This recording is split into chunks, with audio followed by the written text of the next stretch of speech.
10-10 दिन बाद नहाने वाली सट्टू जो माइंड फ्रेश करने बाहर जाती थी, मतलब मरी, कश्मीर, कहाँ कहाँ जाती थी। उसने एक अच्छा तरीका निकाल लिया माइंड फ्रेश करने का। ठंडा पानी से नहाओ, दिमाग फ्रेश कर जाओ। तो 10-10 दिन बाद कौन बोलता है तुम्हें नहाओ? रोज नहाओ ठंडा पानी में और रोज फ्रेश हो जाओ। बुढ़ी जवान भी हो जाती है। ठंडा पानी में नहाने से बुढ़िया जवान होती है। अपनी खुजली को भी नहलाया करो। जब घड़ी वाला हाथ दिखा रहा था, उसके उंगलियों के बीच बीच में खौरापन नजर आ रहा था, उसे भी नहलाओ। खौरे को भी नहलाया करो ठंडा पानी में रोजाना। तो सट्टू टट्टू ने एक सही वाला तरीका निकाला है। नहाओ ठंडा पानी में और दिमाग को फ्रेश कर जाओ। वाह मैडम! अपने सो कॉल्ड सपोर्टर्स, सब्सक्राइबर्स सबको बताइए कि ठंडा पानी में नहाया करो और फ्रेश हो जाओ। पहले जो नहाती नहीं थी 10-10 12-12 दिन, वो अब लोगों को इन्फ्लुएंस कर रही है कि ठंडा पानी में नहाना। आए आए रोजाना नहाया करो, लेकिन सवेरे नहाया करो ठंडा पानी में, फिर फ्रेश होगे। शाम के 4 बजे ठंडा पानी में नहा के क्या मिलेगा टट्टी? तो मैडम दिखा रही थी बाथरूम में पानी भर के। पानी के टब ऐसे दिखा रही थी जिसे देखने वाले फील कर पा रहे कि पानी ठंडा या गर्म है। ठीक है, कल से हक के दिखा देना गाइस, मैंने हक लिया है और अभी फ्लश नहीं करा है, तो तुम लोग देख लो, मैं रोजाना हकती हूँ, ये सब भी दिखाया करो। कितनी बेशरम औरत है। एक औरत के नहाना इतना बड़ा प्राइवेसी है और ये औरत यहाँ पे दिखाती है कि गाइस देखो पानी ठंडा है, जैसे गाइस फील कर लिए पानी। तुम कब सुधरोगे टकली? तेरा माथा खाली है। इतना चकला भारी खुला माथा टकला हुआ, वो भी खाली। ऊपर से बाल्टी भर के पानी दिखाती है कि देखो गाइस ठंडा पानी और मैं इसमें नहाऊंगी अभी। कोई औरत ऐसा कर सकता है क्या? तुम अबाया उतार दिया, तुम सर से दुपट्टा उतार दिया, लेकिन इतना गहराई में जाओगे, नहाते हुए भी दिखाओगे का आप लोगों को? बेशरम कहीं की। पहले तो नहाते हुए भी तुमने दिखाया है। ट्यूबवेल में घुस के चपकी चिपकी पतरे पतरे कपड़े बदन पे चपटा के लोगों को तुमने ये भी दिखाया है। और तुम अपने भाई के घर भी पाइप मार मार के अपने आप को दिखाया है कि मैं कैसे नहाती हूँ। तो ये सब हरकत तुम कर चुकी हो। अब लगता है कपड़े उतार के बाथरूम के अंदर नहा के दिखाएगी। शर्म करो, बेटी वाली हो, बड़ी बड़ी लड़कियां हो गई है, यही सीखेंगे तुमसे। वहीं पे बर्थडे करती है और वो बुढ़िया नजमा, ओके भी शर्म नहीं आता, बर्थडे बर्थडे करती रहती है और सबके केक भेजती रहती है। और ये मैडम कैंडल ब्लो करवाती है पूरा। इस्लाम से एकदम महरूम है, खरीद के लाते हैं। वैसे केक वह घर में बनाएगी? लड़की के बर्थडे आया तो केक बाहर से आ रहा है भाई। और वैसे तरह तरह के 3-3 स्टोरी के केक घर में बनाइए, ये है इसका काम। अब बनाए केक अपनी लड़कियों को सरप्राइज करे, कद्दू जैसे केक बना के, ढेला ढमला के, कड़ा कड़ा मोटा मोटा केक बना के, अनफुला केक जो फूलता भी नहीं है, ऐसा केक बनाओ और बोलो सरप्राइज। तो टिंगमुंगी के सरप्राइज करने में इसको बहुत खुशी होती है। वहीं पे जब तैयबा के बर्थडे आया था, इसके भाषे में बर्थडे ना, तब तो इसने नहीं दिया रहा केक उसे लाए के सरप्राइज करके। वो उसको नहीं पसंद करती है ना, अपनी बड़ी लड़की को। सिर्फ जहाज के बेटी को पसंद करती है, तो जहाज के बेटी को हर हाल में इसने खुश करना करना है भाई।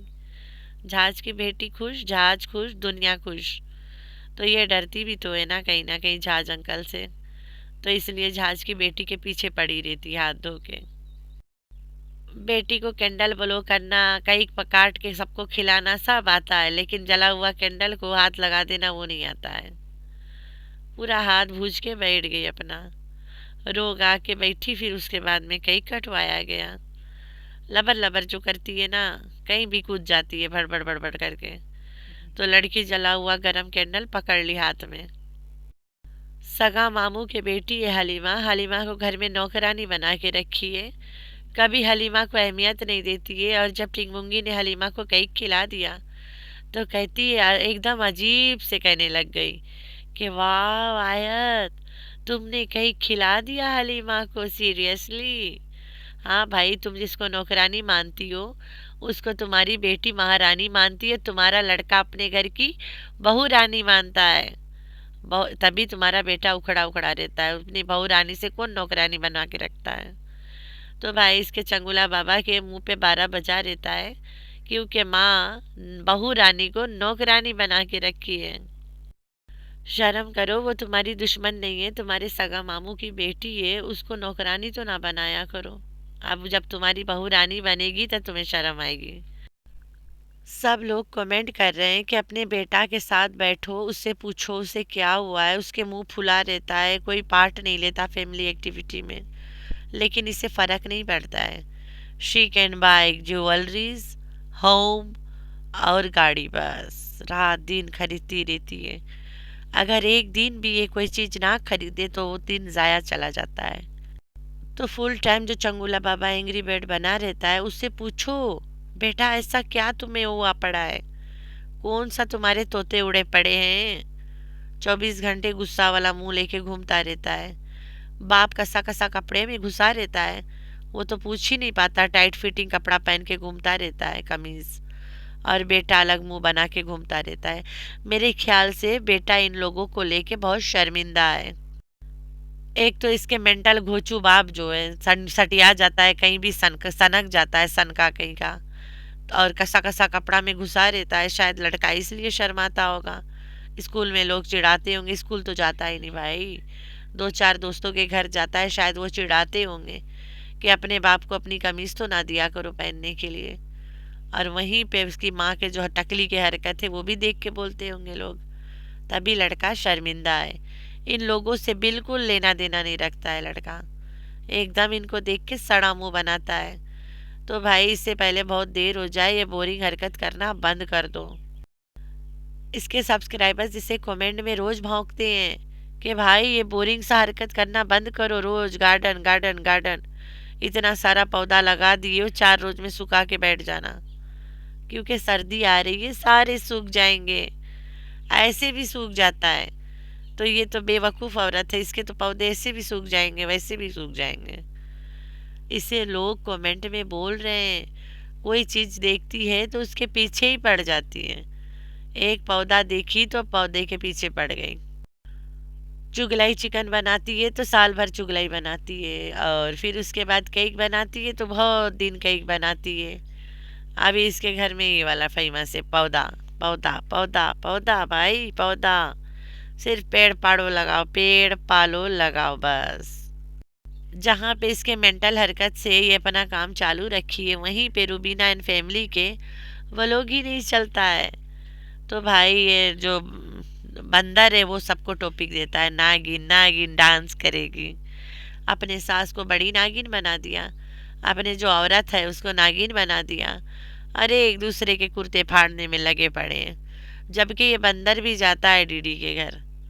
ये बंदर अभी जल्द भी तो गया था, जब डीडी नाटक करा था मेरा चैनल चला गया वापस आ गया वाला, तब बंदर गया कहीं खावे। तो बंदर ये झूठा ड्रामा करना बंद करो, सबको पता है तुम सब एक हो, पूरे खानदान एक है। ये सट्टू टट्टू नजमा फारूक सब, सलमा असगर बिल्लो गुल्लू सारे एक है भाई। यहाँ पे लड़ लड़ के दिखा रहे हैं, और ये कोसर भी वही में जुड़ी पड़ी है। पैसा मिलता है, काम बना के चली जाती है इनके। तो मेरे प्यारे प्यारे बच्चे, आप लोगों ने रखना अपना बहुत सारा ख्याल, दुआ में करना अपनी बहन को याद। अल्लाह हाफिज़।